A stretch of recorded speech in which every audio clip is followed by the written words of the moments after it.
Mislim da on je skroz levo.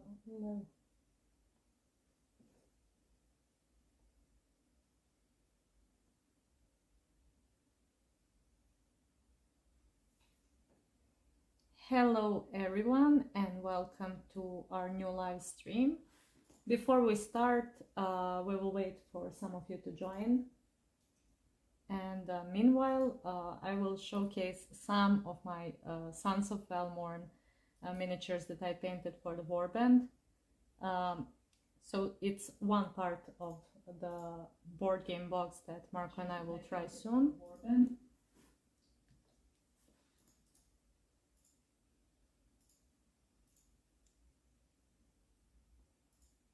The first one that I painted and the one that we have a tutorial for, a step-by-step tutorial.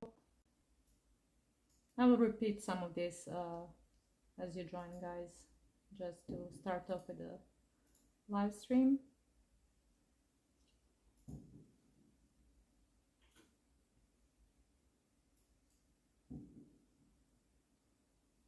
This is the main guy.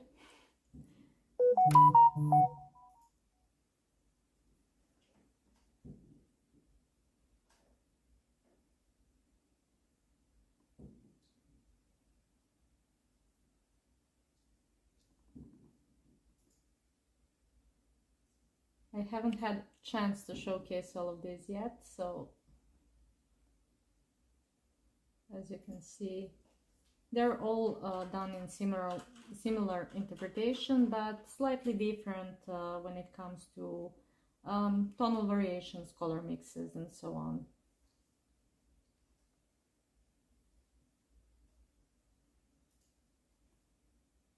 As you can see, the weapons also have a bit of different tones depending on when they're standing, the ambience around them. This one is also a bigger miniature, so I did a bit more tones for him. But they all have similar tiles around them. Some are a bit different, maybe, for example, he's in a bit of warmer ambience than this one, for example.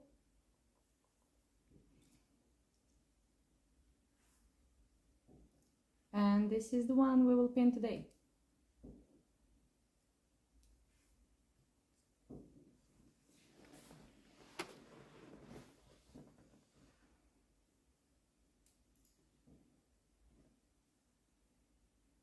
So if you joined, also say hi in the chat, let us know if the video and sounds looks good to you, and we can slowly start from that.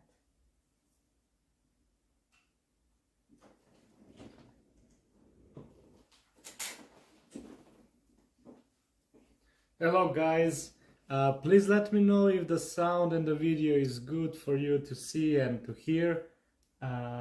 Hope you like this setting for the live painting. I know the live can never be the same quality in 4K as it is in other video tutorials, but I hope this way you will enjoy the full process of painting.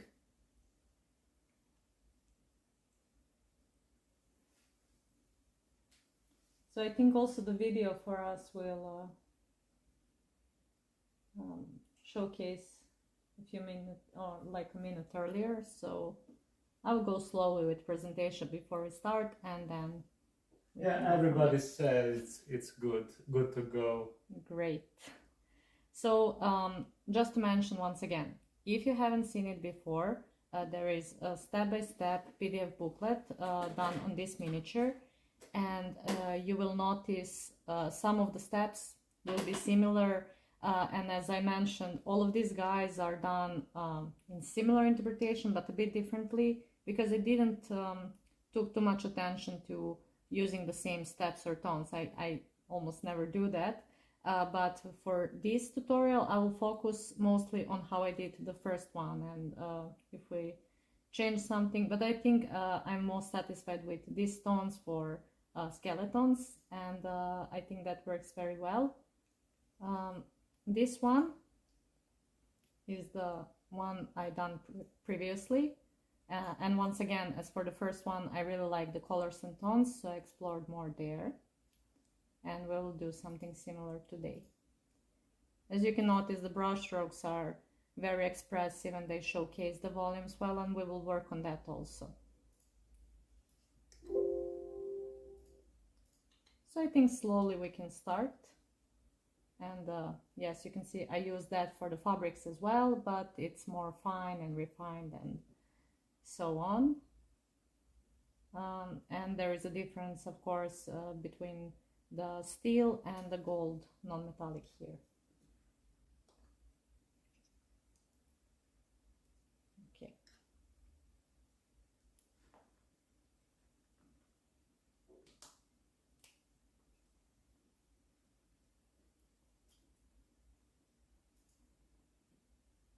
Okay, so if I set this right, we can slowly start.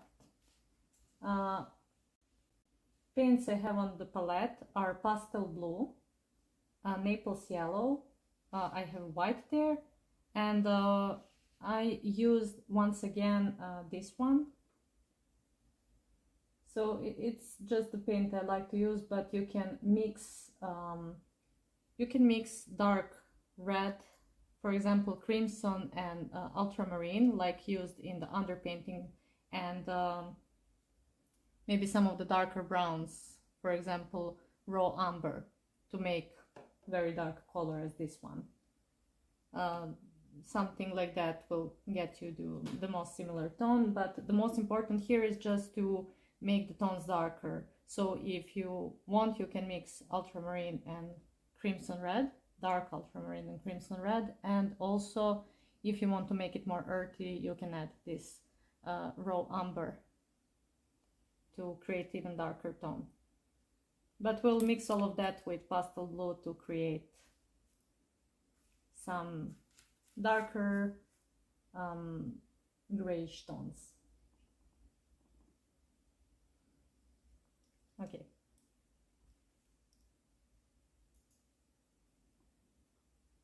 As I slowly start, I will start with pastel blue.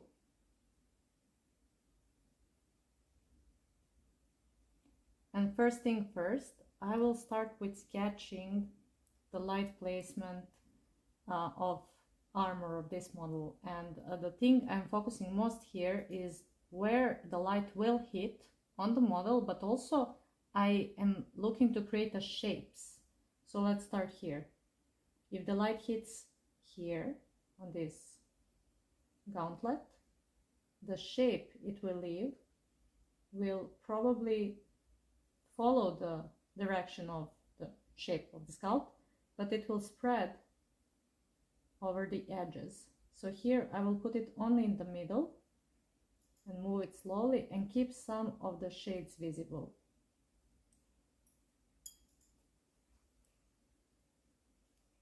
So it looks like that. And let's add first only the light placements with pastel blue, just to keep it in sections and make this progress easier for practice.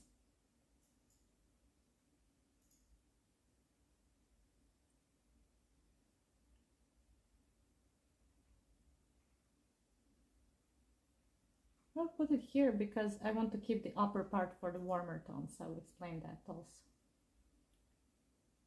Let's put it here.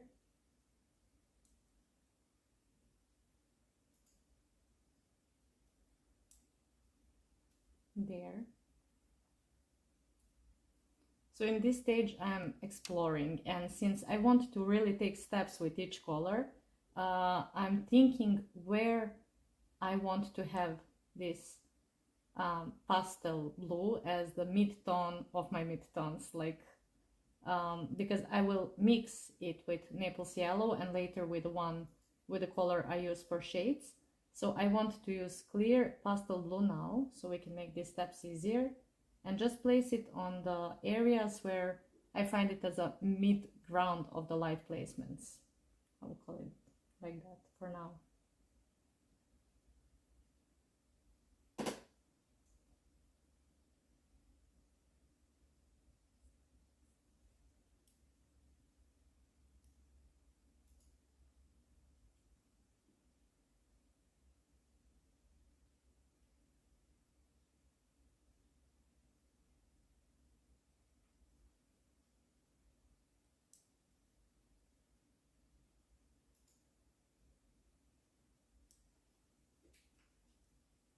So as you can see, I'm skipping the shade parts. So the ones where I have underpainting, I use it as a base tone. And oh, one thing not to forget to mention, if you still didn't start with painting, if you paint along and you created this underpainting already, and you see that these parts like the recesses and little shades, all the areas that are inside and that should be dark are not dark enough, first use the shade tone and glaze around these parts. Because now we're just continuing with midtones and highlights. We don't want to go back on the shades. So if your shades are too bright, just go around and darken them. You can use some very dark brown, or as I said, you can use crimson red and dark ultramarine plus burnt umber. Marko will join us for a talk as well. He is behind the video to make all of this technical parts, to make all of this work. And just because of that, I'm also going slowly so you can follow, but also you can see everything nicely.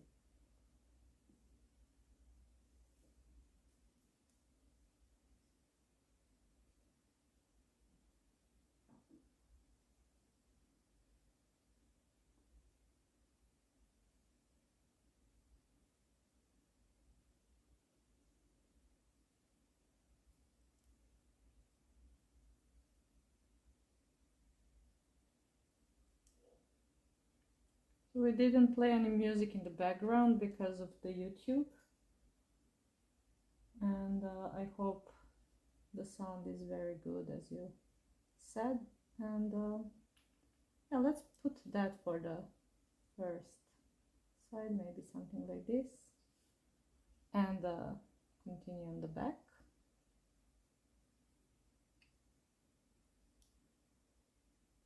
So on the back is easier because everything is darker, so I know that I want all of these color tones, for example, here, there, like that.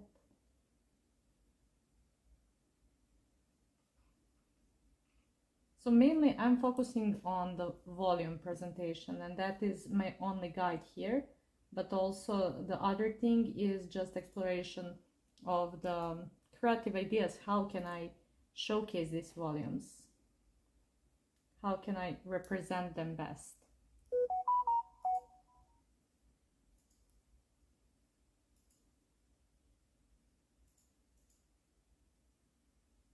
So you can see, even with this sketching, I already get kind of more visible volumes, and as I will build it further, it will get more and more solid and more detailed.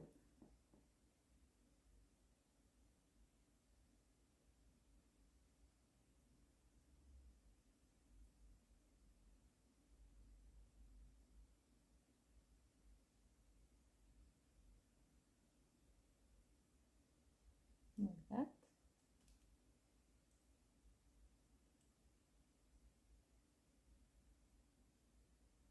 Let's put it there. Let's go on a bigger surface like this.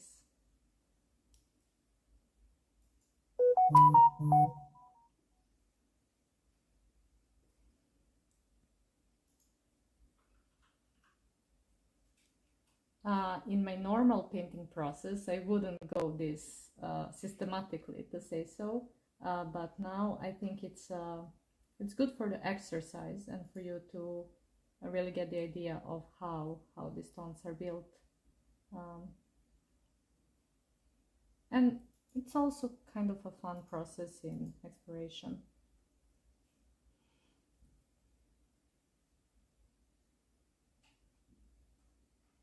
There.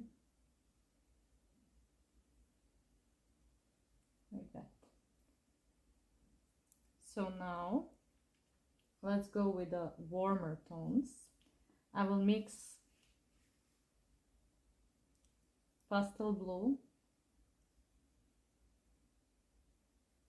with Naples yellow to create some warmer grayish, greenish gray.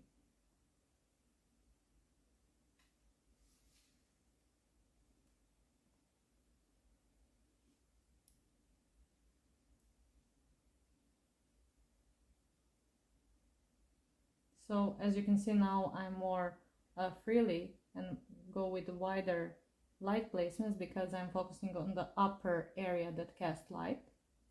I'll repeat that here as well. And here on the head, helmet.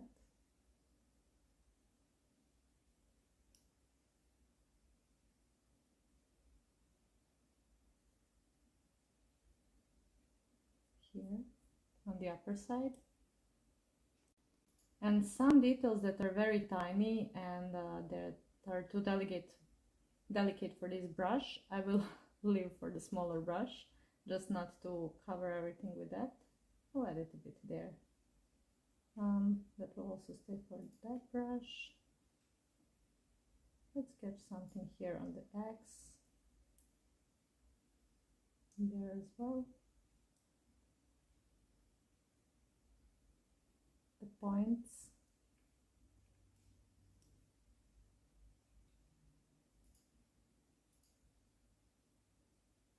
Side.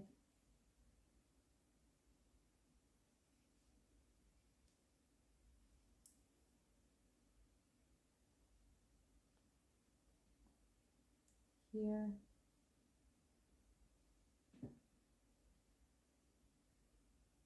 So I keep in mind that some of these details will be golden, so I also don't sketch that.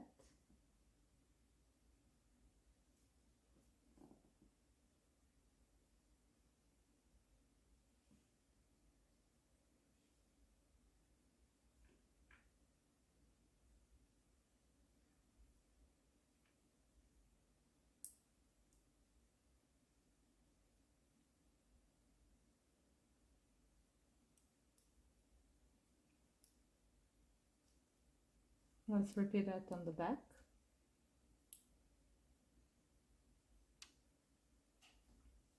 So mixing maples into pastel blue.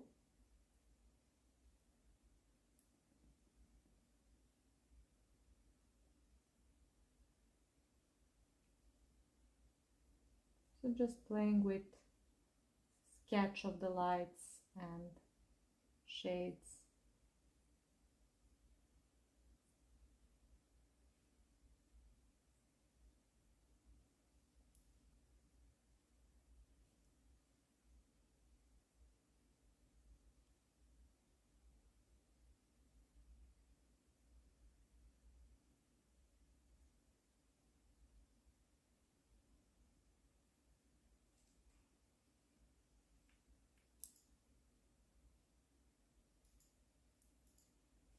And before continuing further, let's add darker tones, and those are, I will mix this dark. You can see how it looks. It's kind of dark brownish that consists of red and blue. It have that purplish tone in it. I'll mix that with pastel blue, and you can see it looks a bit of like dark lilac gray.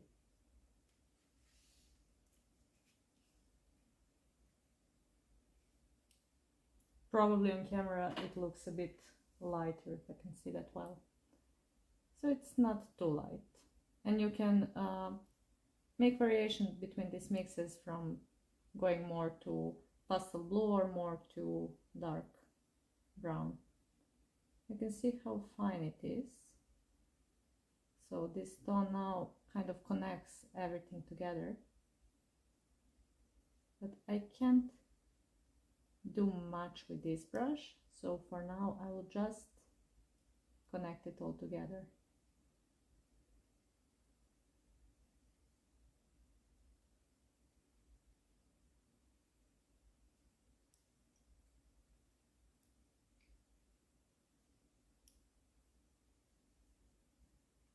So I will use on the opposite sides and the shade areas, for example here, and on the opposite side of the leg armor. Probably will bring some of the clearer and lighter tones there in later definition, but there will be more fine with the thinner brush strokes and so on. So here we're focusing still on the bigger and wider light placement areas.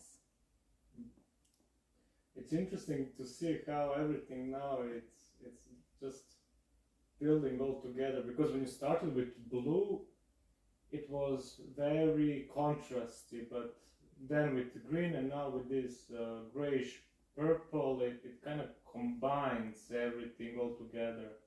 Yeah, and I was very silent because I was thinking about this and how it's gonna look, and now that I see it, it looks, I mean, it looks very easy, but you probably knew before you went to this, you knew how it's gonna look, or you just explore it right on the model? so yes, with the first model I explored, and that was the little one, this one that I done on the step-by-step tutorial, and I explored it with these light placements. But I also had a lot of inspiration because I really wanted to paint a skeleton. So it was very fun and I liked the idea. When I did the other ones, I explored more with different tones and adding some more colors, but eventually I realized I like this one the best. So for the last of them, it's very easy for me to create these systematical steps and really showcase how these colors work together, especially as they have this pastel blue to bond them. It's like in every mix of these colors, so it harmonizes them together to this grayish blue variant.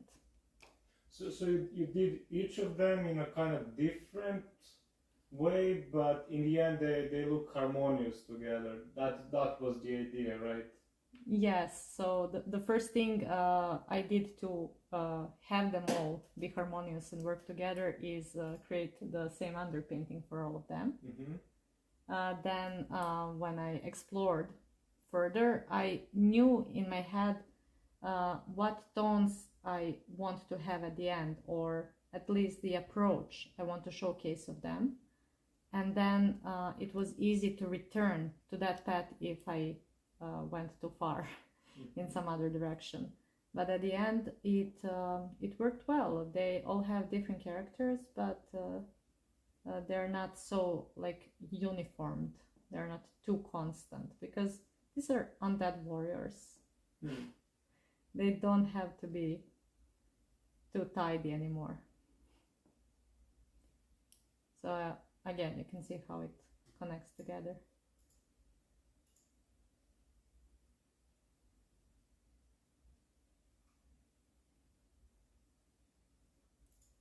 I think the most fun part for me with something like this is exploring of so many gray tones. I really like painting gray or white or black, because I know I can explore with many colors there. But it goes the same for any color that you're painting. Once again, connecting. It looks very satisfying. Yeah, it's fun.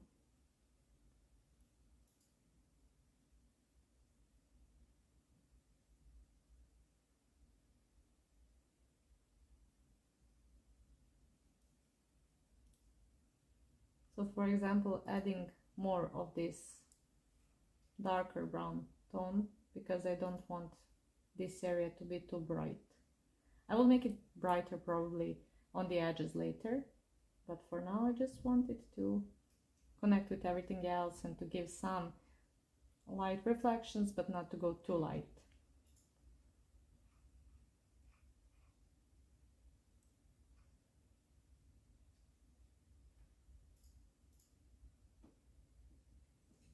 I see that someone in the comment asked about PDF on this, to release it before the video, but I believe Aleksandra did that. She posted a PDF. Yes, PDF is yeah. on the Patreon. Yeah, so you can confirm that there is the idea and the steps behind this video as well. Yeah, so in the public post that we posted when we asked you guys to vote for the when we will do the live video. So we all decided on Sunday. I also showcase you the steps of underpainting for those who want to do the paint along during the stream. But also you can, if you didn't prepare anything, it's not a big deal because sometimes it's easier just to watch. So you can explore all the steps and follow and talk with us today. And then you have all the underpainting explained in this post, and then you have a step-by-step tutorial, and then you have this video to watch again and again, just to explore further and go from there. I believe this will be very good exercise for all of you who want to really go into depth and maybe try this multiple times, because it make you explore further, but also make you learn more about how else you can use this approach and what more can you get from it. I don't always know what I will do at the end when I start, but then I decide during the process. It inspires me. Yeah, and someone is asking, is all of the other skeletons painted with the same palette? I believe so. You so just they started with the same palette, maybe something. For example, the king himself, he has slightly bit warmer palette, but it's just because I added more Naples in the variations of mixes. And because I used some red, probably I added, but it's crimson, but also I added primary red, and then it may end up somewhere on the model. So it just add one more tone to play with, but I didn't wanted it too strong in the armor areas. But because of more Naples, more yellow, it turned out more greenish, for example, than this guy, the first one. They're very similar, but again, you can clearly see the king is way more under the spotlight. Yeah, also more greens. More greens because of more Naples in the mix, and the red is taking over more, while here I have more of the primary blue, that also because of the yellow goes a bit to turquoise on some places, and the orange, for example. And we'll see where this guy will end up. And how do you decide where to put shadows? So, for example, this is a good question, and I think this is a good way to see one of the good representation, at least. With underpainting, I decided kind of the volume of the miniature, but for these ones, because everything is very dark, I know that the lightest tones are around the torso and the head, like the focal point. And as you know from the underpainting steps, there was a bit of Naples yellow there. And everything else is dark, and I treat it as a shades. So when I added these three tones, so pastel blue and then a bit of pastel green, that was the mix of Naples and pastel blue, and then the mix of pastel blue and this dark brown, I created three tones that represent mid-tones or light placements. I would call it lights, but because I will go further into highlights, I will call it for now mid-tones. But the most easier way to express it is like light placements. Everything that I didn't cover is shade. And I didn't know how I will treat these shades, what the shape of the shade will be, but I decided on the shapes of light. And as I built it further, you could saw in the previous steps it looked like a mess. And when I went with this darker tone of pastel blue, I connected all together. And so far it's still not the final part. So if you look at the step-by-step tutorial of this one, some details are later covered with more highlights. So for example, you can see torso here, shade is here, and mid-tone is here, but you can see how more fine the torso is on this one. If I see in later steps that I don't need too much contrast, then I will cover some shades.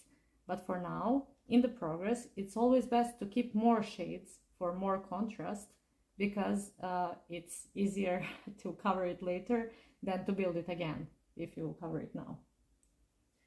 Okay, and before the next question, we can also say hello to everyone who joined, and thank you for joining, and also to wish you Happy New Year.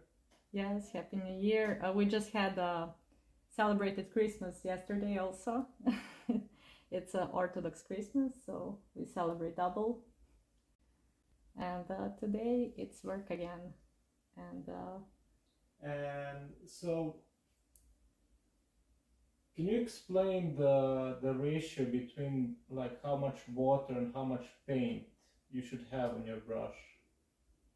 Like, what is the optimal way when you do the layering?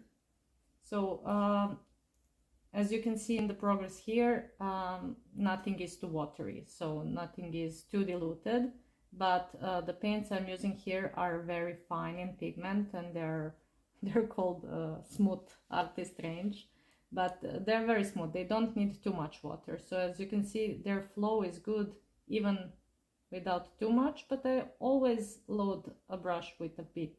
Mm-hmm. And then if it's too much, I can remove excess water on the tissue, but I usually pull the paint here on the palette to see how it looks. I call it yogurt consistency. It's a bit thinner, I guess. Maybe like depending a light yogurt. how fat it is, yeah. Yeah, because you want to have pigments there, because if you want it to be visible on the miniature, your brush needs to be a bit loaded. But if it's too much, if your paint is too dry, then you will have a big kind of texture on the surface of the miniature, and that's not good. It's always better to go thinner, and if you're not sure about ratio, go thinner and repeat layer a few times. Until you get, I think it's also the confidence. Yes.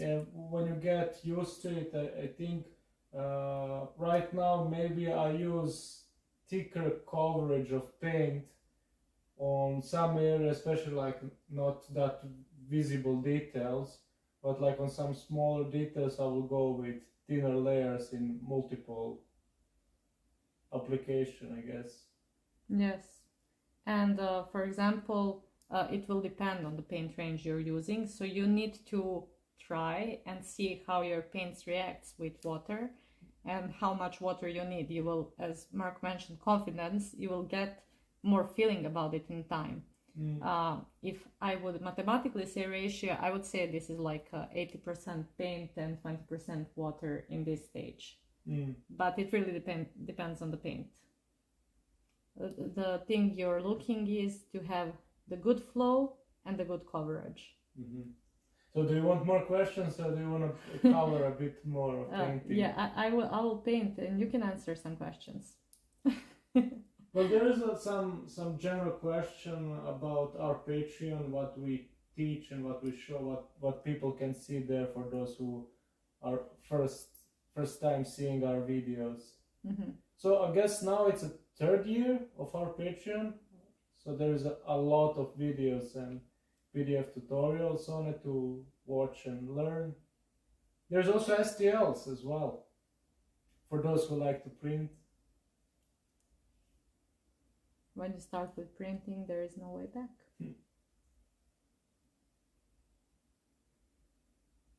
So as you can see, sometimes I'm using like the side of the Bristol just to touch up the texture of the miniature, which helps me to go faster over that area.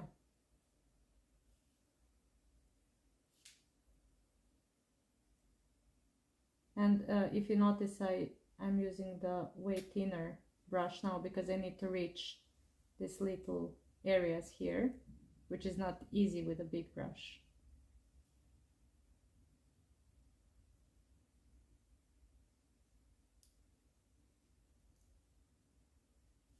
But also, why I started with the big brush, the thin brush can't load enough paint. So it all have its purpose and use.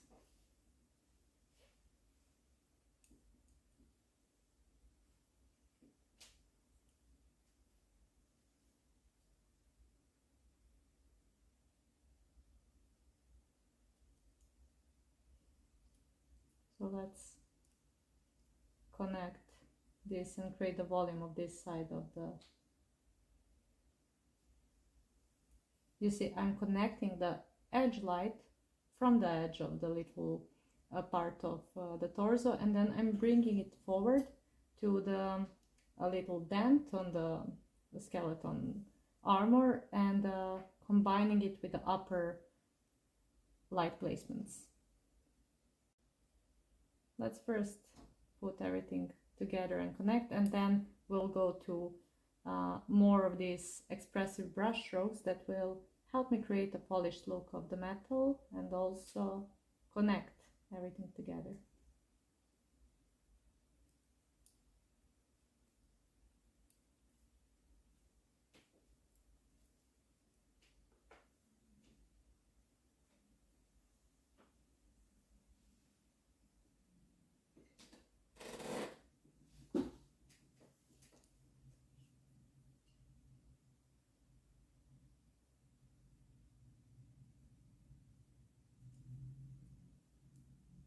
You can, no, I don't know how much is visible in the camera, but you can so far get the feeling that this area is way warmer than the lower area of the model, and that's intentional. That's why I add Naples yellow mostly on the upper volumes of the light placements of this armor.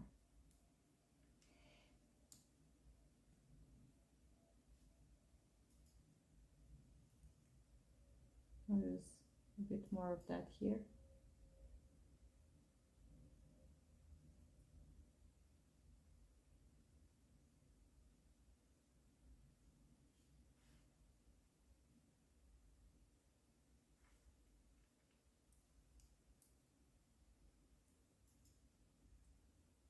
One tip I can give you that is very important for painting, and that is not so much possible for us when we're doing live, is that you can rotate the miniature that's holding the hand that's holding the miniature and the hand that's holding the Bristol, and with that you can have better approach to your miniature and to all the details.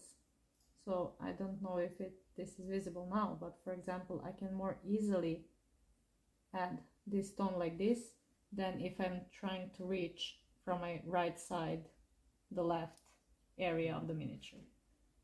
Always be more acrobatic in your painting. Marko, let me know if I lost the focus. And no, it was just in one side, but it's okay. So that is the trouble with the stream. We can't be too much acrobatic with that.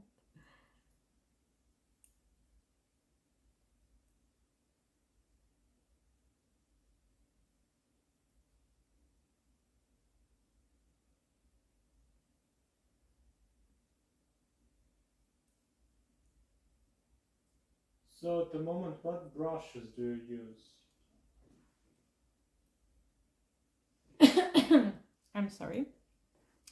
So this one is Scale Color Kolinsky one, and I use it because of the length of the Bristol. So this is not the only one I use for the length. There is Rosemary and Co, also Kolinsky Sable, Series 33.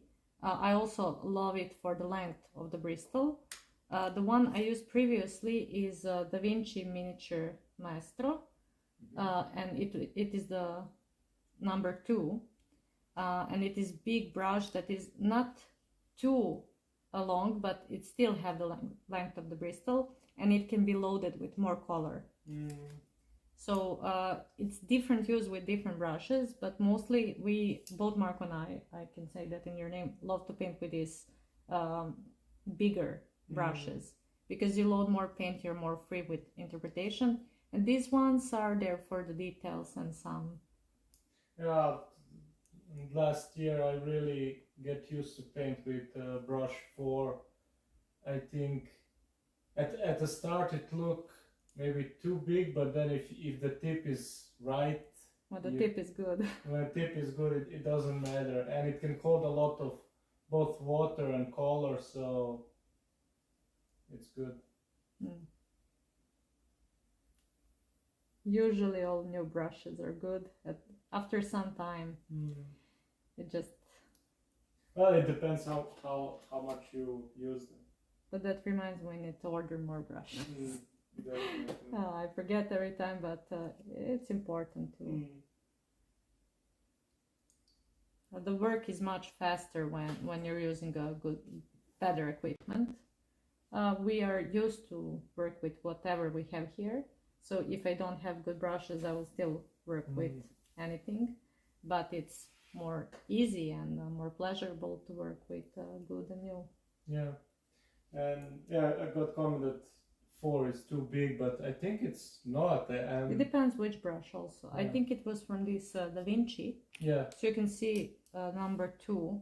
I don't know where is the 4. Mine is already a bit destroyed, but it still works. Yeah. Probably it's too far. Too far for me to reach it, but still. I'm thinking now I would add...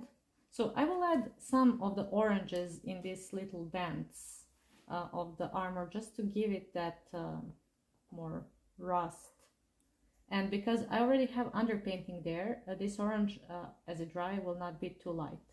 So I can just really add it very thin. I dilute it with more water. So it's similar to wash, but again, I loaded the brush and I have some freedom there to just go over parts. So it's like a wash. Yes, controlled wash.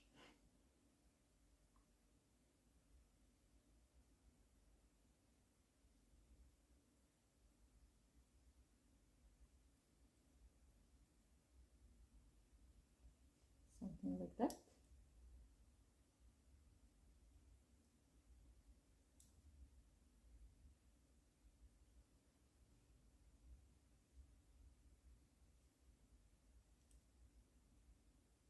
And somewhere here where it's more possible to have rust, and so in all the little dents of the destroyed armor. I think it gives more character. Maybe it's too much, but just like that will change the hue. I think it will be more transparent when it dries. Yes. I think the orange I'm using is also, it's the same Warfront. These paints are also from scale 75. And if you guys decide to, at some point, get some of these paints for yourself, don't forget that we have a discount, so it could be helpful for you to use it. It's 15% for any scale 75 product. So you can see how it looks when it dries. And if it's too light on some points, you just shade it back. I didn't like it too light there. Okay. Now I will mix pastel blue with Naples and with white, and also pastel blue with white. So you can see when I'm adding white in pastel blue, it's is it visible on camera? Yes.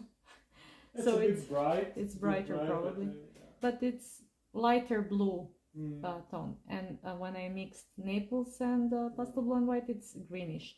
But also when I mix this brown and pastel blue and white, I get more of that gray lilac. So what is also important in this step is that I'm not only adding white to the color and making it pastel. These colors are desaturated by themselves, because this pastel blue is already a more dirty version of blue. It's not very saturated, it's not bright.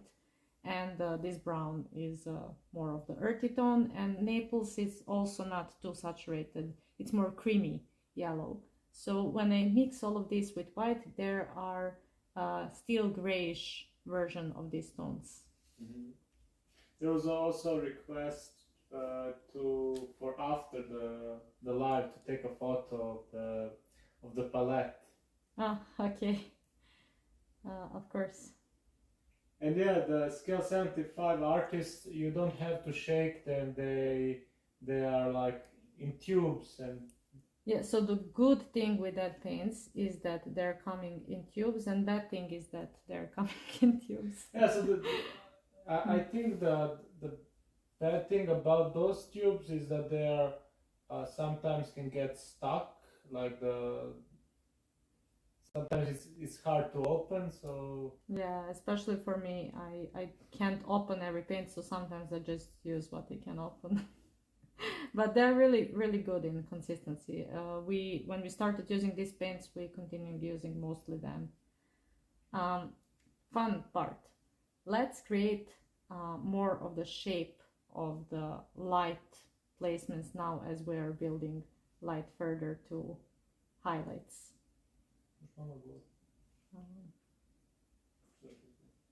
Let me just see if I am on the good. I think it's good. Like that. Mm-hmm. So I will start with this very thin brush, creating a shape, kind of glare of the light.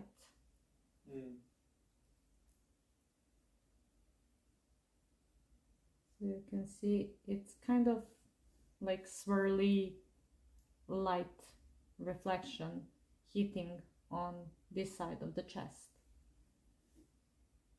And I will spread this light toward the side of the armor.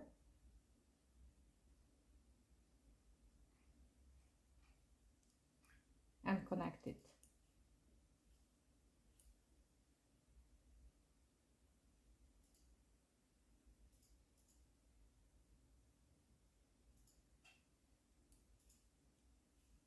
So to connect it further, I'm using the same brush strokes, and I'm connecting the lower light placements with the upper light placements, just following the same flow of the paint.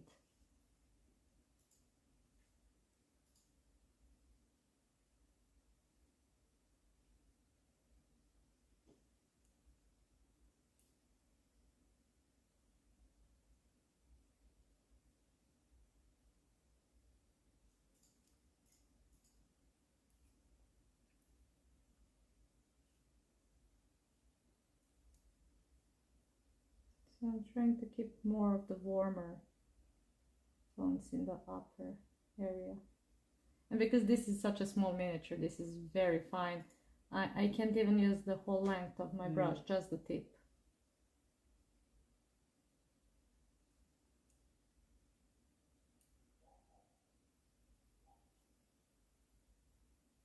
So in one way it looks very rough, but then it also looks very smooth and satisfying. It's hard to describe. Yeah, so it's also very tricky not to go too rough. If you focus only on brush strokes, then it can go just too rough. But you can always go back and glaze the similar tone over to lose the roughness, to bring more smoothness back. And also it's like how to call it, like you're still sketching, but you're trying to go very fine with the tip of your brush in order to blend this sketch further.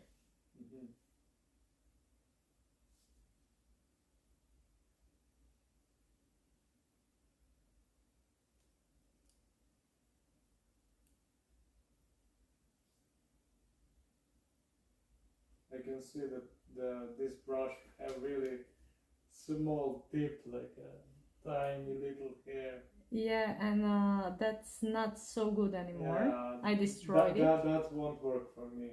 Yeah, this one was good when I started with miniatures.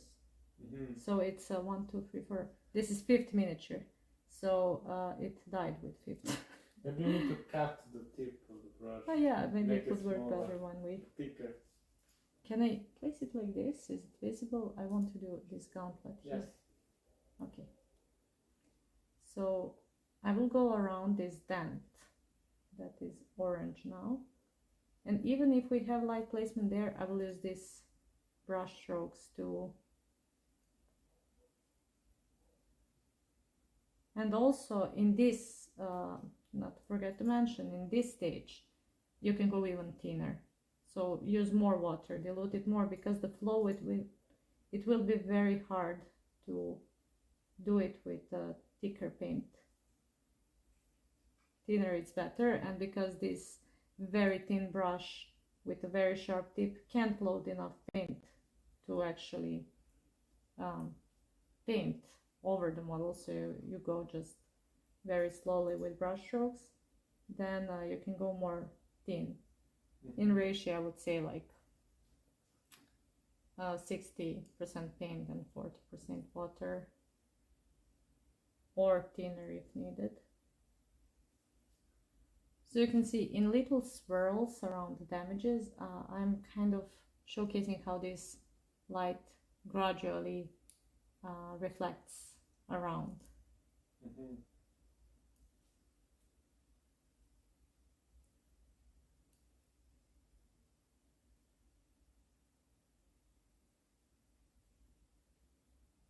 One more important thing is that brush is soft. So if you destroyed it with paint, so for example, I destroyed it in a way that the tip got too thin. You can see that there is like one hair there. But if you don't wash the brushes regularly, for example, if the paint managed to dry in the bristle, then the bristle will become rough. For example, to prevent this, now after I finish with painting, I go and wash the brushes with the soap for the brushes, because it will keep them very soft on touch. And it is more helpful for painting because you can do better flow.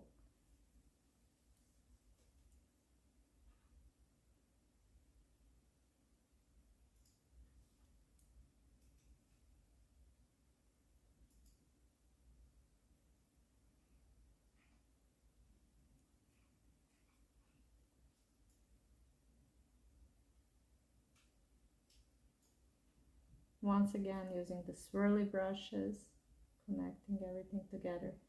If you just keep on adding white, everything would look too white. But if you keep on mixing the colors, for example, Naples and pastel blue for the upper area here, it will look warmer and nicer.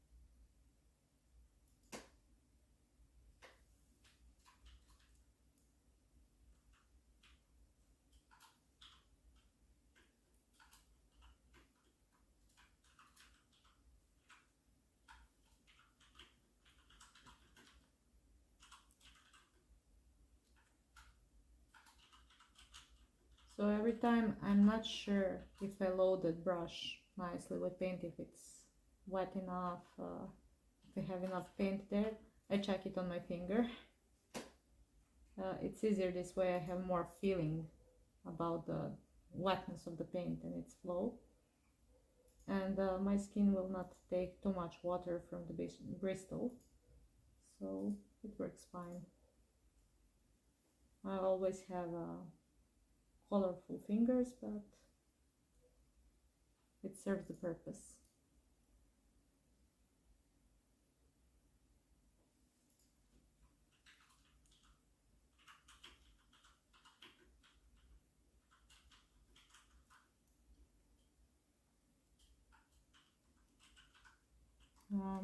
Sorry, Marko, is this visible on the top of the helmet?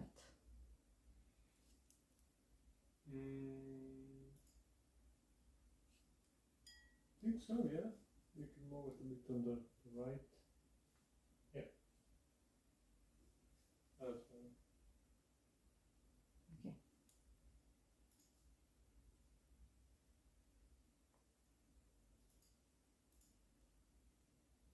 So going around.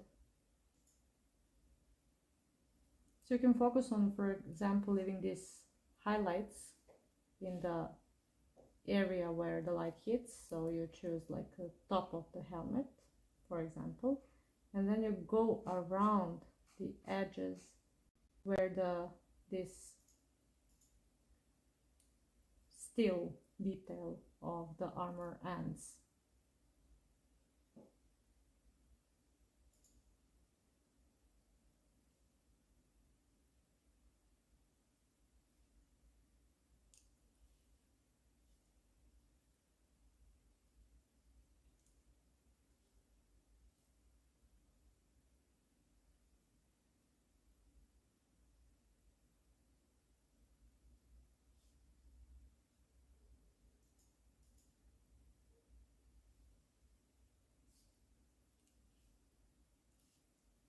So the idea of the brushes is not just to be swirly.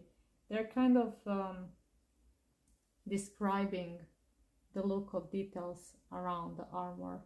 So first, the shape of each detail, like where the armor bends, where it's the edge, and so on. But then around the little bands, giving more impression of this armor being even though fantasy and like super shiny, it's still bent and like damaged and weathered. For example, in my interpretation, I like that more because of that fantasy detail, rather than just going dark with everything. And it's good, and it's just one way of interpretation, and this is the other. And there is like 10 more ways to describe this kind of armor and sculpt and make it look interesting.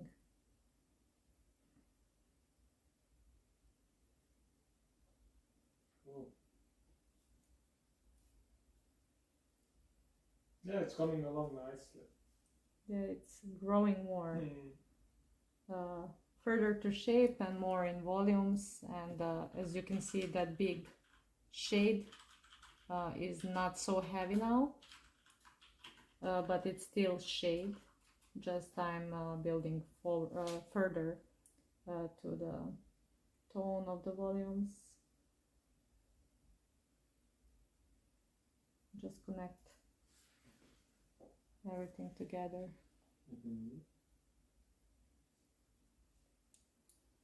So for example, on the little boots, is that visible? Yes. Which one?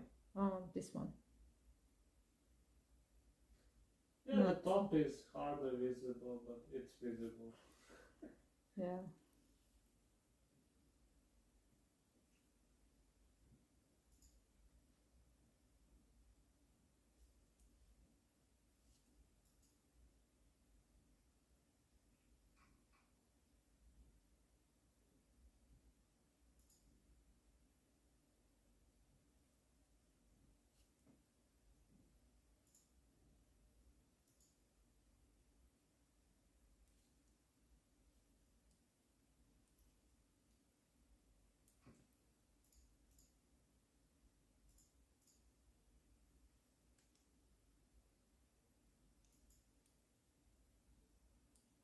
Let's also add this pastel blue on the edges of the little chains of the chainmail. So I'm using just tip of the brush and leaving it on the lower edge of each chainmail ring. Can you move the model on the right? Okay.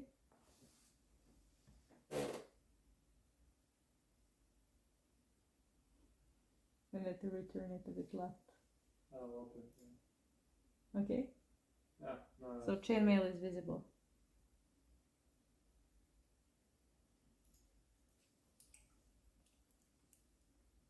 So also if you're using brush with a very thin tip like this one, and if you're waiting to place the paint, it may dry.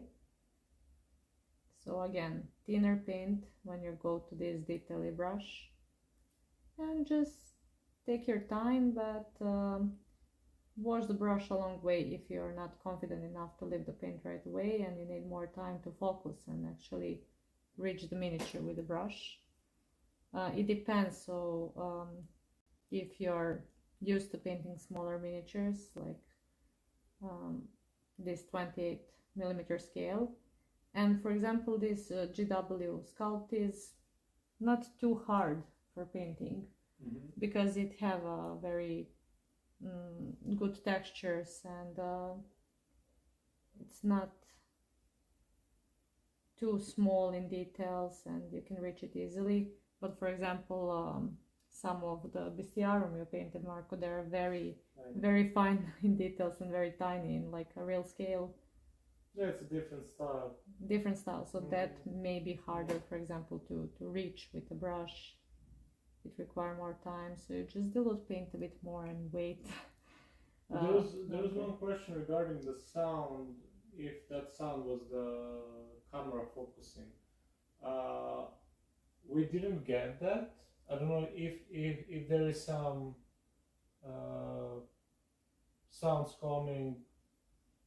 Please let us know. Yeah, we didn't heard anything here. I don't know if it is still happening.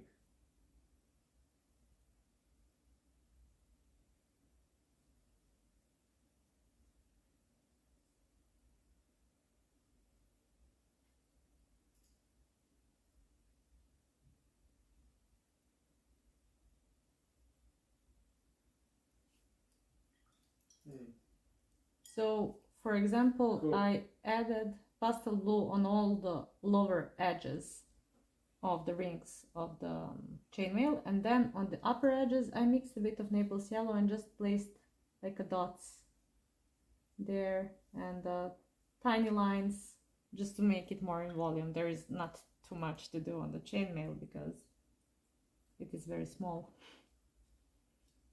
Let's do this.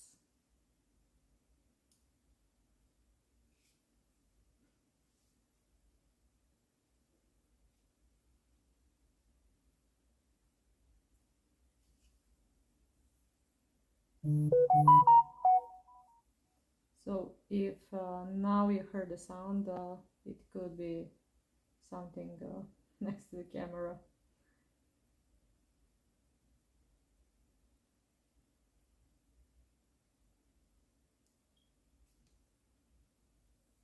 So I lost a bit of shade here, so I'll just kind of return it, because it's very important to have the depth of the shade when you have these overlapping details, like thinking how this boot function, and then you know you need a deeper shade there.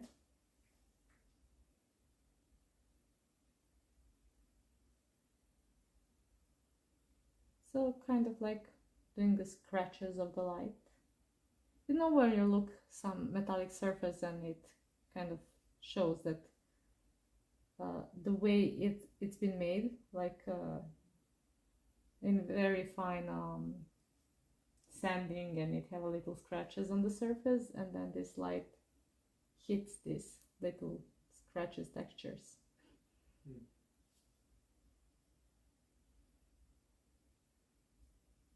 Probably they would be too fine to be visible, but then where's the flavor in that if you don't showcase it sometimes?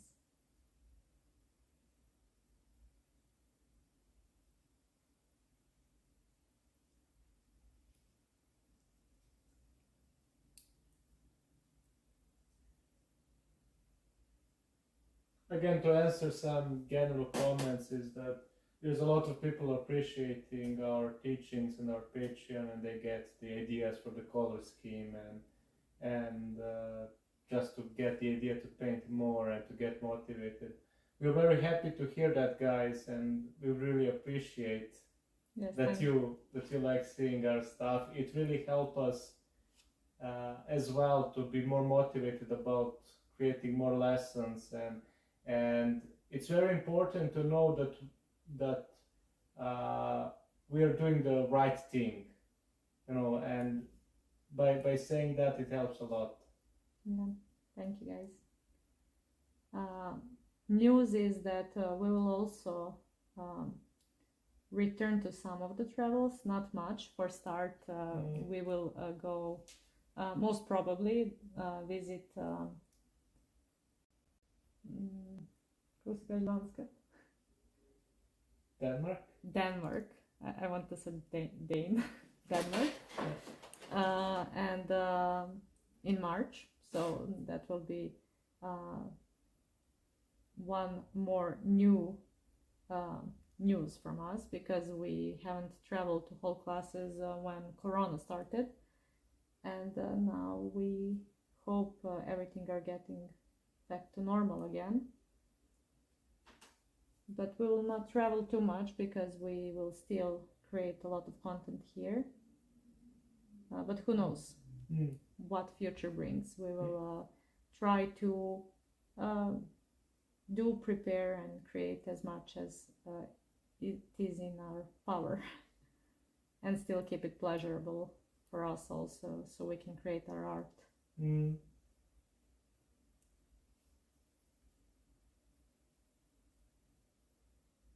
I think the time is our biggest enemy. Yes, as I'm saying this, I'm calculating how much time I need for this and for that, and to go and to return, to create, and still to paint the pile of opportunity, not to call it shame. So about the Denmark, they're asking about the tickets. Okay. The thing is, I don't know how many. We still didn't. I think there is like still 6 places available, and we will talk with. We will share the details soon when possible. And if this first class will get full, then we'll see if we can.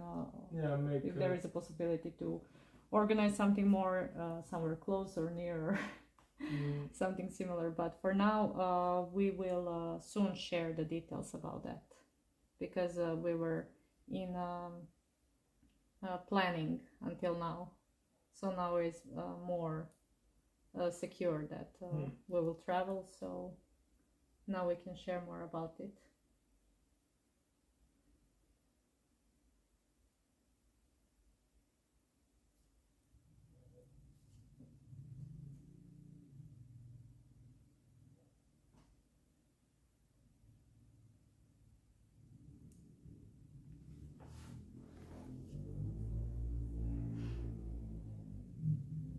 Some powerful machine outside.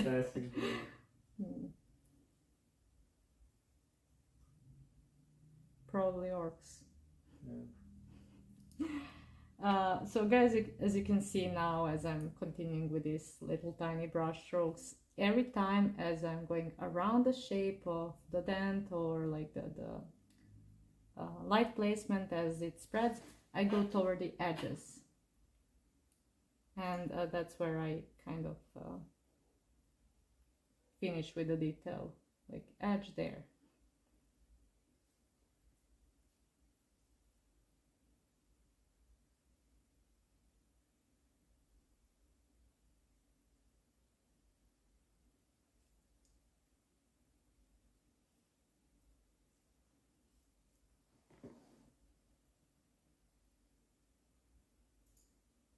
It's impressive to see how many brush strokes you can place on such a small mirror.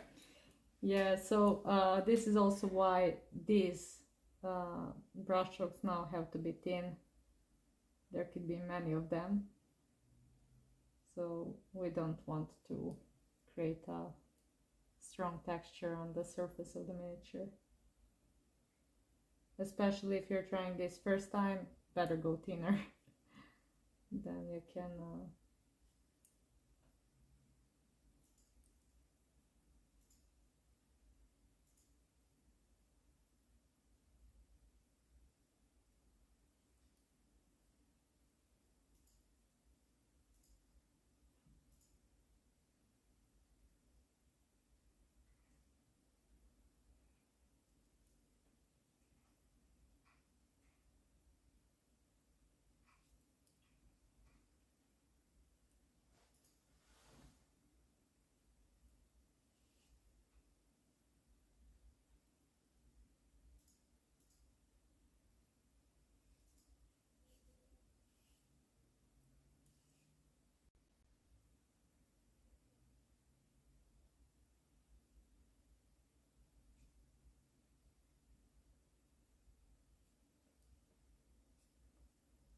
Okay.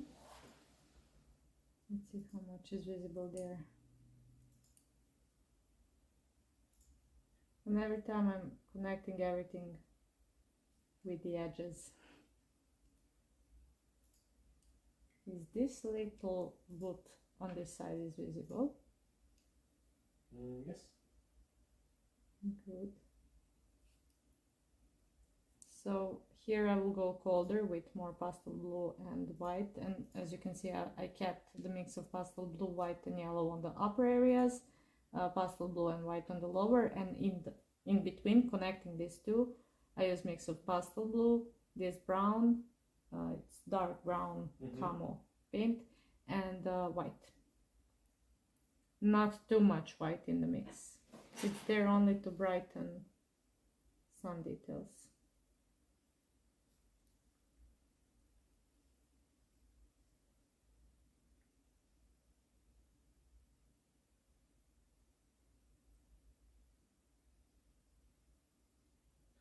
Если можешь приближить малу фигуру камеры, врати, че свим дали фокус, отиш да не успеем. Okay.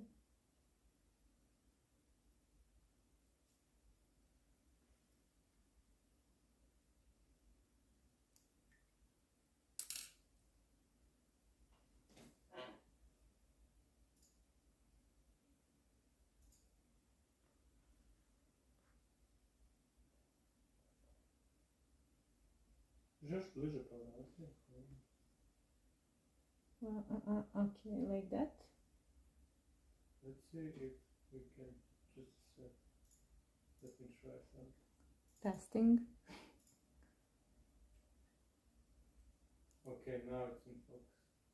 Can I return it? There. I think it's better now. Okay.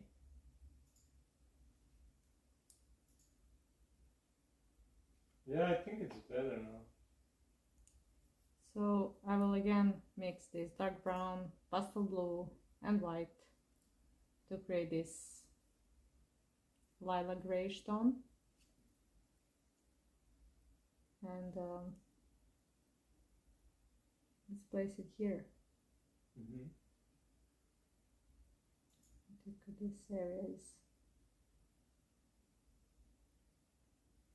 So if you see, I started from the dent here, and I went in the curvy lines around it, and as I reached the middle of this light shape, I rotated the curved lines on like horizontal, so it go in the same direction as the line on the edge of the X.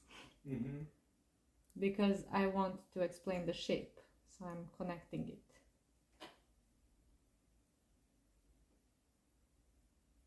So for those who missed the beginning, can you explain like some of the first steps, how you do and what was your idea?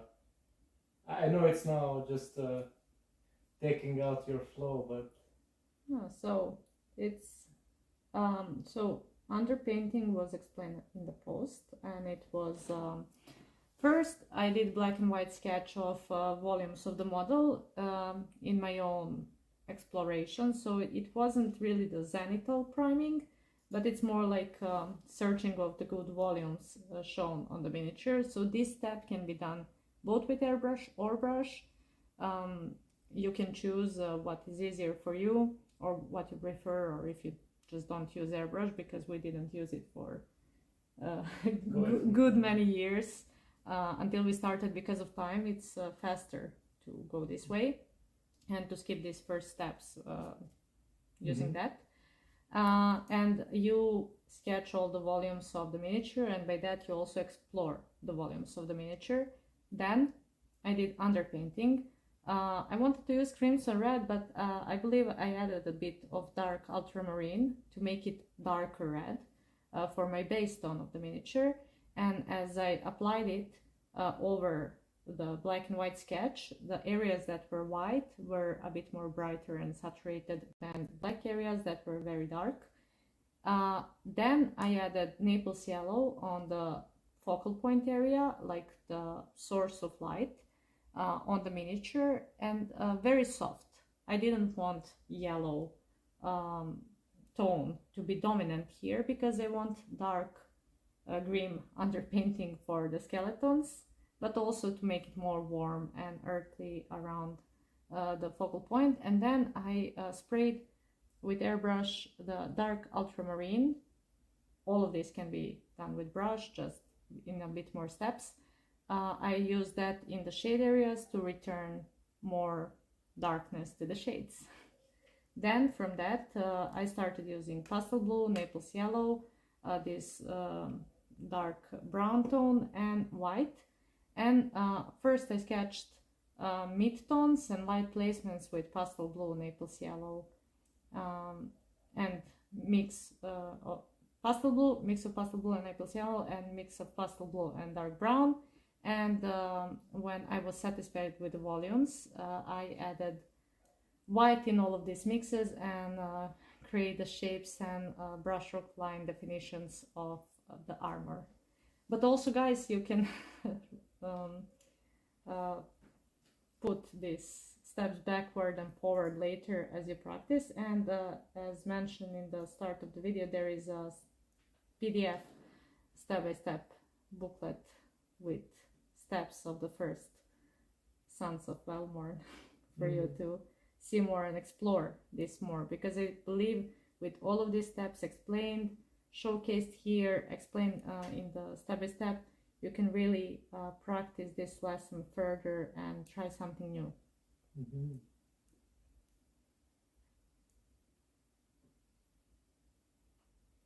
But since I managed to just repeat everything now in short theory burst, I believe it's not a lot of steps. It's easy.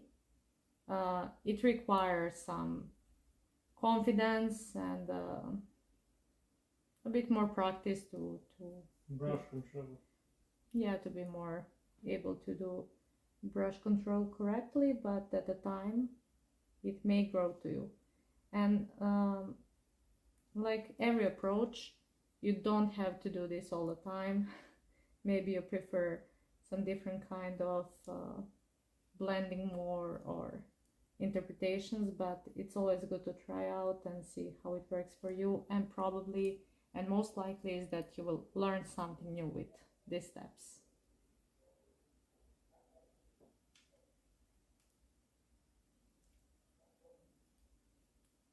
Is this visible?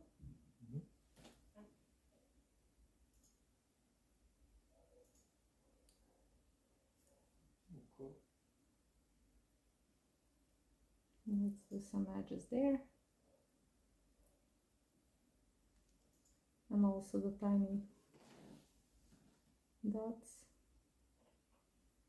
And as you can see, I still focused like with the lightest shapes on the area where I first choose as the lightest. So all the exploration phase gave me ideas where to stop, where to keep the most highlighted areas, because if I go this light in every area of the model, it wouldn't look good.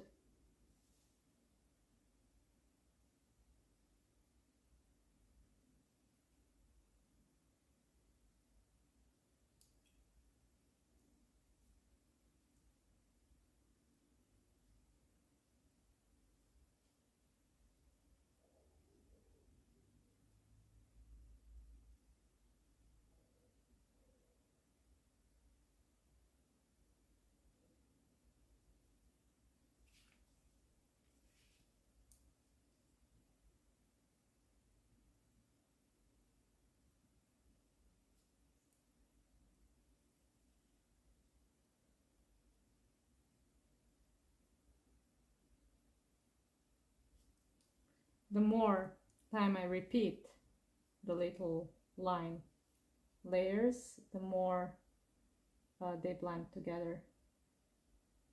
And also as these layers overlap, they become more blended in. But once again, if you go too dry with the paint, it will not blend so easy. So thin your paint with the water and go from there.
So connecting everything together, creating more interest on the surface. Just explore and play with all the brush strokes and the tones as we build it further.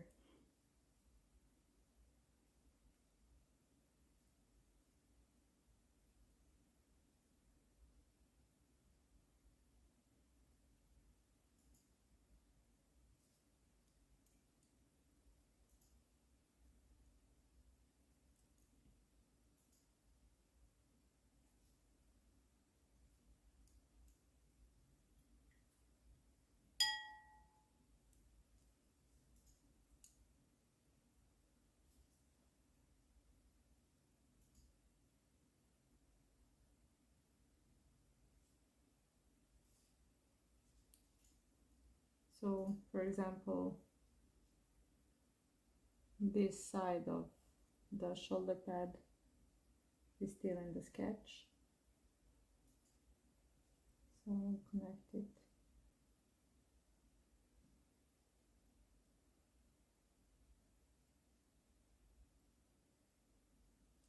And as you can see, the whole area is painted, but it have more depth because some shades are still visible and the midtones are connecting more.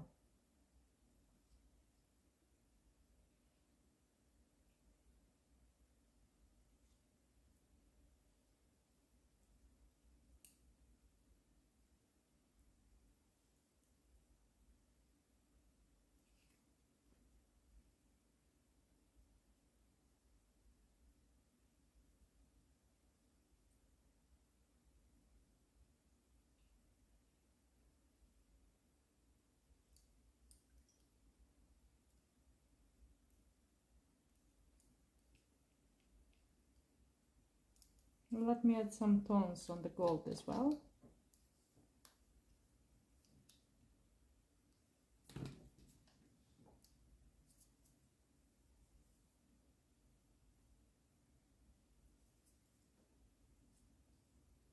So I'm adding this light moss green.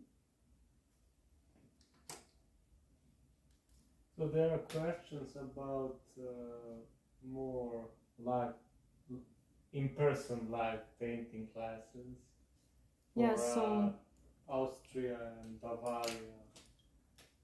So for when we go to travels like this for the classes, for example, is as well as for Denmark. I want to say Danish. For Denmark, so we call it Danska. So for me, it's easier to remember it in Serbian. It's not that I don't know the name of the country; it's just we have a different name for it. So when we go there, we'll probably also hold some private coachings and live. And when we travel, it's we can organize for something like that. And if we travel to Austria, we will announce that. So that will be possible. And for other countries, if we make plans for that. It depends if we go to some miniature event or if we go to teach class. Yeah, but the best way also is to, if there is someone who organizes the classes and have a good place for that, to contact us. Yes, so the thing with that is also that it's not easy to organize a class. For example, now we have organizer do a lot of work before we even started with promoting. So that's a good way because we can get the idea of community and everything else before we start with all the plans. Yeah, there is a lot of things to consider when we plan to go somewhere and hold classes, and we need very good organization because it's different country for us. So I'm mixing, so I added this moss green, I'm mixing it with Naples yellow, and I will just sketch some light placements. Somewhere more green and somewhere more in the mix for the gold.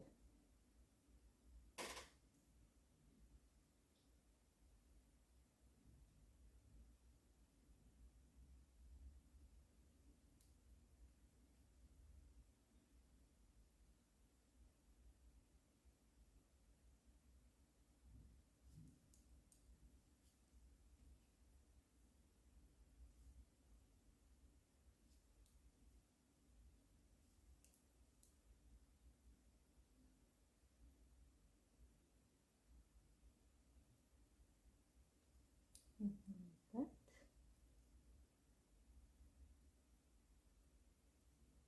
So I'm connecting again. All light placements is the same kind of role. I'm connecting all of light placements on the edges.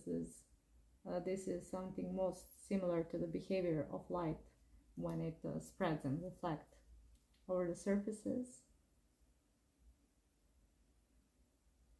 On the shade side, I will go only on the edge, for example, or go more into green in some areas.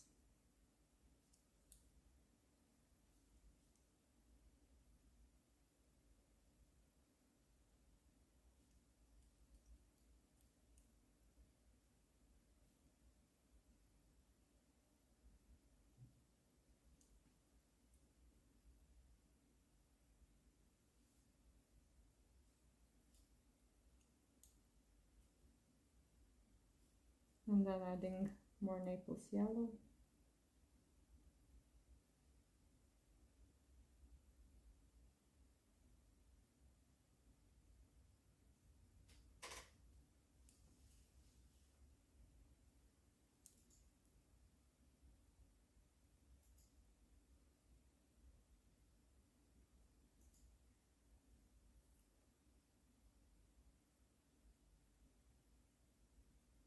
So as you can notice with this progress, it's a bit harder for me to find the angle to work out nicely with details, but you can see it can go pretty fast if you know what steps to do. Luckily you have this video and step by step, so it shouldn't take too much of your time to practice this, but it will require some brush control and paint control.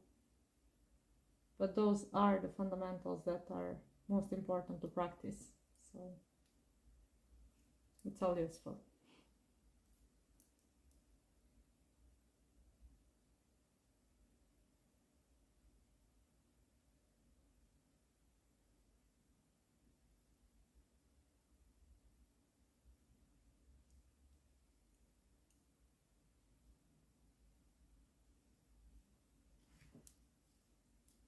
I'm trying to reach.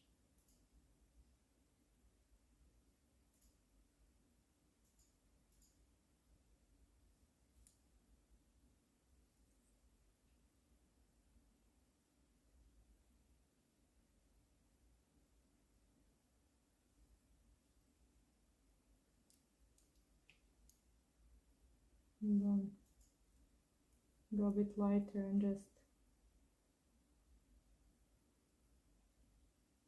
follow the same idea of light spread.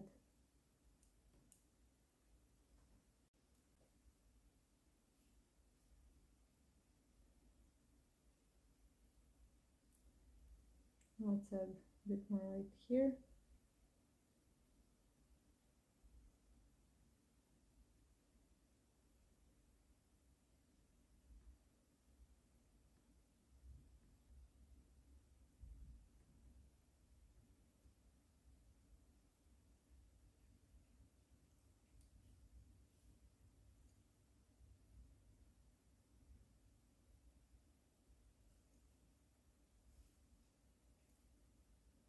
and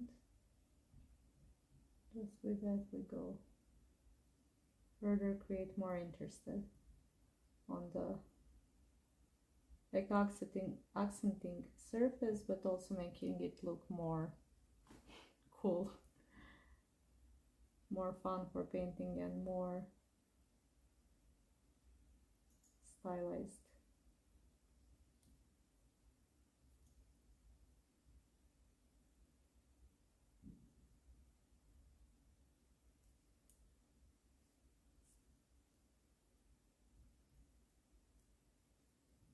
So one question about the Patreon regarding the paints. They ask if they don't have the scale 75, will that be a big impact? No, not at all. So as explained here during the painting, maybe depending on the brand you will need to dilute it a bit more if the pigments act differently, but it's all, as we encourage people to use the paints that they're always used and to explore them further, because you are the master of the medium you're using. Paints are only the medium. Before we started using these paints, we used multiple brands, and we still do, but now mostly we work with these because they have almost everything from any brand that we used all combined in one. And you don't have to shake them. And you don't have to shake them, but it doesn't change too much if I start using other. If for some reason I need to use any other brand now, I would create the similar tones and work the same. So the names of the paint will be different for you, but you will try to mix something. As I explained, this paint that is not from Scale Artists, I explained it as a mix of dark ultramarine, crimson red, and maybe adding some of the burnt umber, for example, as very dark brown, or any of the paints, for example, any of the primaries plus burnt umber and other most needed paints in the mix will help you create these tones. And that's also good practice. You mix the paints to see how you can get this. So for pastel blue, of course, you will mix primary blue and white, but that wouldn't be enough because this blue is a bit more desaturated. So if you add some of these brownish tones, you can bring it down to more of the saturated scheme. For Naples yellow, I would say maybe yellow and red plus white. There could be a tiny bit of green there, but again, you would practice how to create this. And for example, following this process, you don't even have to use the same paints. You can use something similar, get just a bit different results with tonal variations, but following the steps of creating darker and lighter values of your paints, you can create the good volumes. So that would work just fine.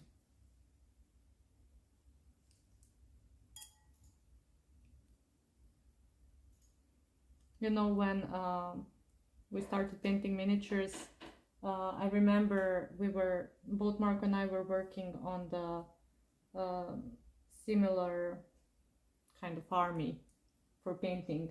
And for example, Marko did a scheme for one miniature, and I had completely different paints, and these paints were not even matte acrylic, but I mixed them at home, making it to look similar to what Marko did. It's possible. Of course, the finish, it's more glossy, it was at that time, but I used medium to make it matte. This is more pleasurable because I already have the paints to work exactly as they are, but any matte acrylic paint will give you similar results and will work just fine. And if you need to mix it more, I think it's better challenge.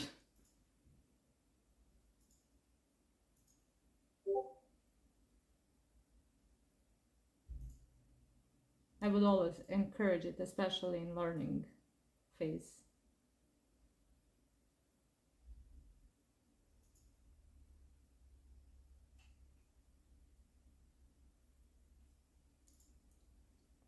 Yeah, I think most is visible here. I wouldn't Yeah, it's cool. go too much into details now because I would need to rotate the miniature even more. But I think I hit most important details. Cool. And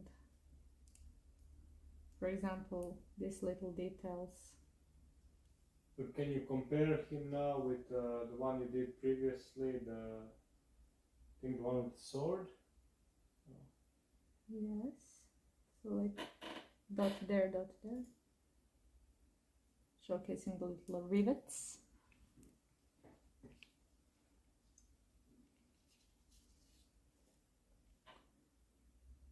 So I think, yeah, this one is a bit more warmer.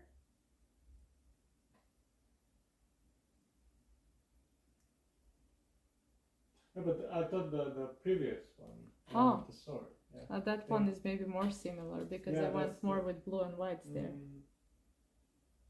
But I think this one have even more contrast, the one I did now. And this one,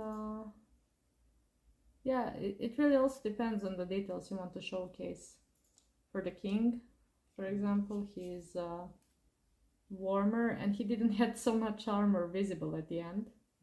But I did what I could there, and more fabric. I can set some tones there on the fabrics, for example.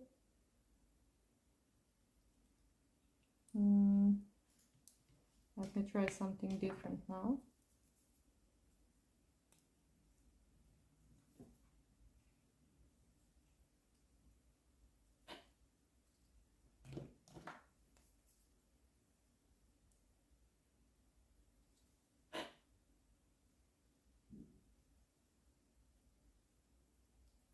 Just to try. Okay. For example, mixing a bit of primary red and emerald green.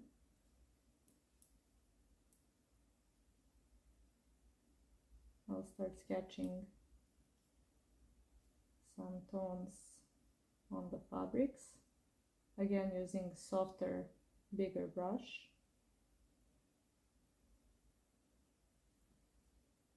Focusing more of emerald green on the lower part.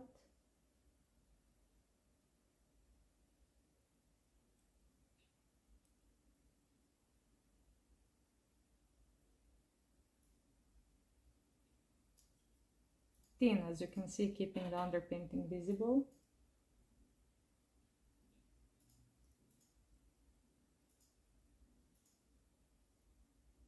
And in shade parts.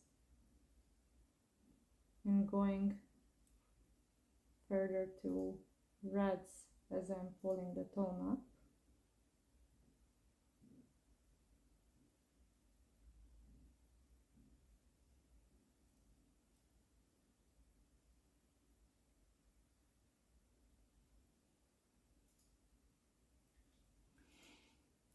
So these two tones are very dark for now because of the emerald green, but as I go further, I'm adding more of the primary red.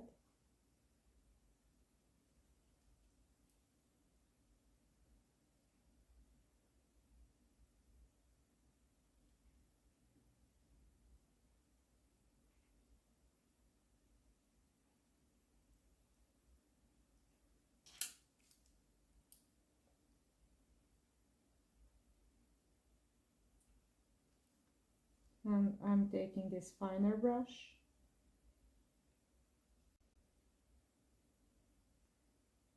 and I'm building this layer up to highlights, just describing the volume of the fabrics. But as you can see, it's even as I'm repeating the similar steps as for the metal, this time it's way more softer and the tones are more similar. I'm not pushing it for contrast right away. And I will keep everything softer.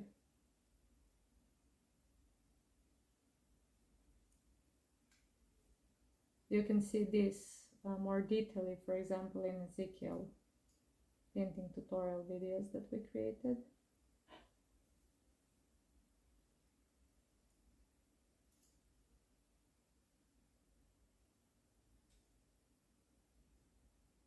At this point I'm using only the tip of my brush.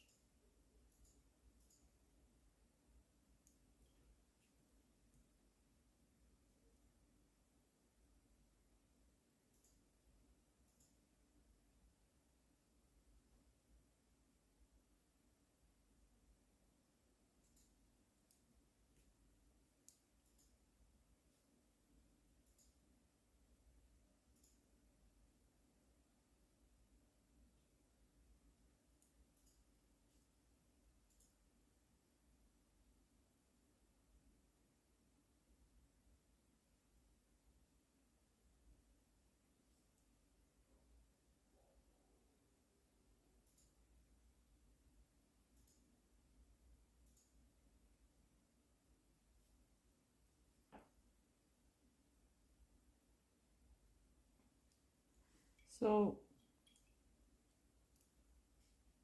you can see how blended the transition is and how the volumes are visible, and it was just few layers of a mix between emerald green and red pushing toward red in very soft line brush strokes as they blended in further.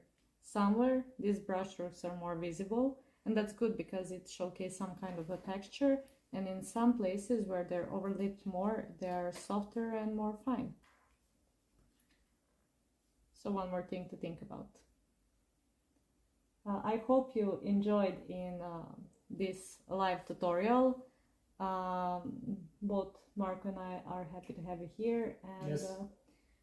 we're looking forward to see what you did during this live and what you will do using this as a tutorial in future, and as well as the step-by-step lesson and other details. Share your works with us, and see you in other tutorials. Bye bye, guys. Bye bye.